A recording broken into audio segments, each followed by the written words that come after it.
O pastor Gustavo Bessa, marido de Ana Paula Valadão, se pronunciou publicamente após o pastor André Fernandes, da Lagoinha Alphaville, ironizar uma denúncia profética feita por Ana Paula Valadão. André Fernandes chegou a publicar a frase: "Repita comigo, berrar indiretas no púlpito não é denúncia profética." Como a Ana está com tantos ataques do próprio povo cristão, pastor André Fernandes, que tristeza. Bem, todas as pessoas na história que se levantaram para confrontar algum tipo de distorção ou pecado dentro do próprio povo de Deus ou dentro da igreja foram perseguidas e foram atacadas, foram injuriadas, foram zombadas. Isso aconteceu com todos.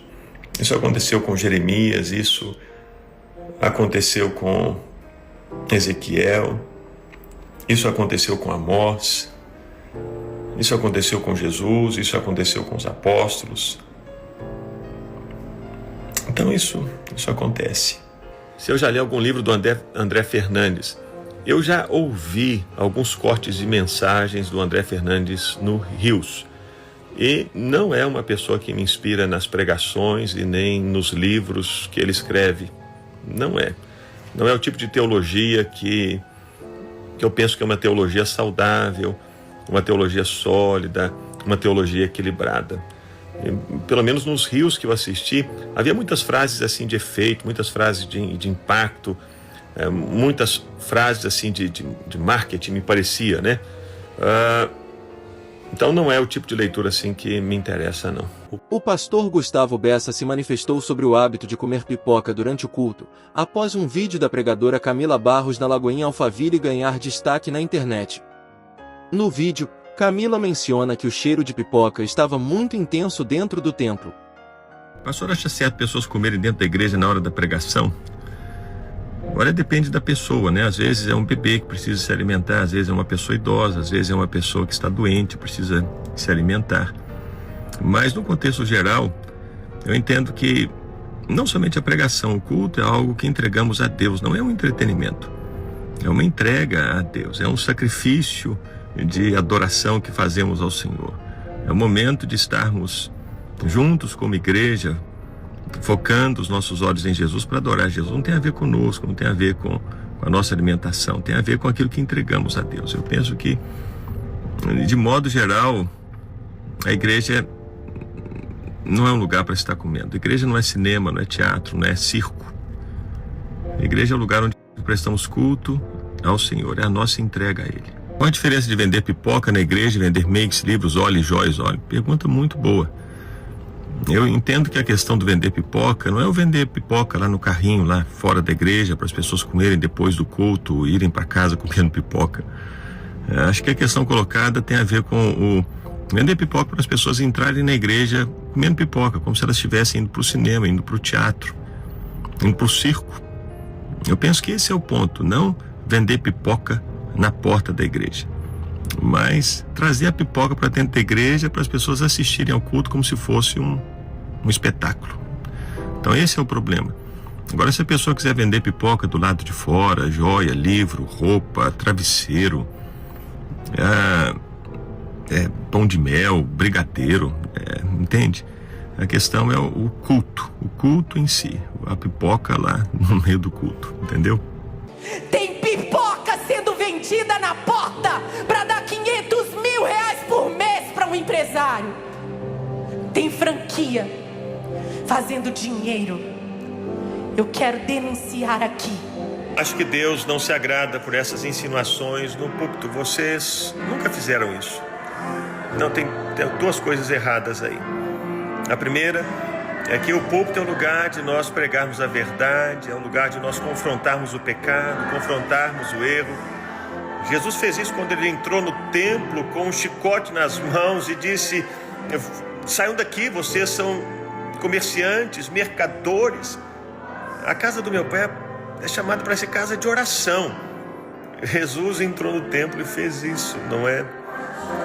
Então, o púlpito é usado, deve ser usado para trazer a verdade. E nunca fizemos isso, sempre fizemos isso.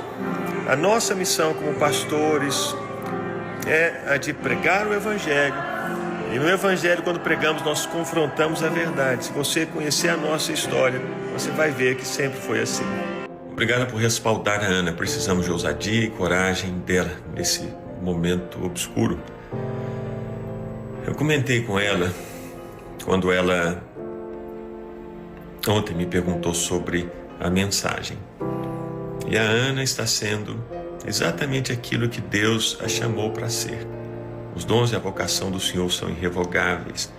Desde sempre o Senhor tem chamado a Ana para se levantar no nome dEle, pela igreja, para que a igreja se volte para o Senhor. É uma mensagem que chama ao arrependimento, ao quebrantamento, à verdade, à busca de Deus, à fé em Deus, e que em muitas ocasiões denuncia os pecados dentro da igreja, as distorções que acontecem dentro da igreja.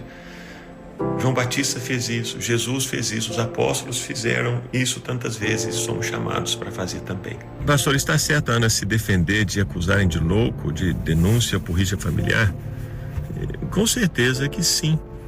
Quando o apóstolo Paulo era acusado, o apóstolo Paulo se defendia. E nas cartas nós vemos Paulo defendendo o ministério dele, Paulo defendendo a postura dele, Paulo defendendo a mensagem que ele pregava. Nessas cartas nós vemos Paulo apontando o dedo para as pessoas que estavam fazendo errado. Ele falou contra Fígelo, Hermógenes, Himeneu, Fileto, falou contra Alexandre, o latoeiro, que lhe havia causado muitos males, falou do Demas, que havia amado o presente século e saído da igreja. Portanto, a Ana não está fazendo nada de diferente daquilo que o apóstolo Paulo também fez quando ele foi acusado. E Paulo não estava louco.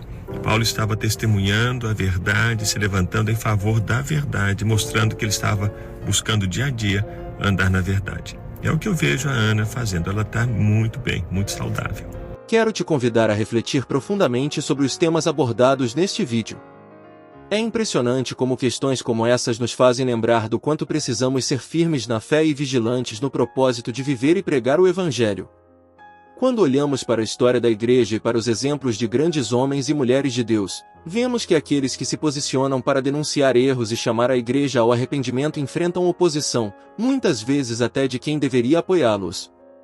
Isso só reforça a importância de buscarmos sabedoria, discernimento e coragem para continuar sendo luz em meio às trevas.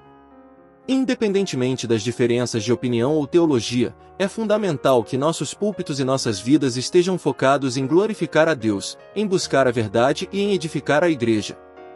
Como cristãos, somos chamados a estar unidos no essencial, mas também a confrontar o que está errado com amor e fidelidade à palavra de Deus. Se você chegou até aqui, aproveite para se inscrever no canal, curtir este vídeo e compartilhar com alguém que precisa ouvir essa mensagem. Deixe seu comentário, pois sua opinião é fundamental para enriquecer este espaço. Que Deus te abençoe grandemente e nos encontramos no próximo vídeo.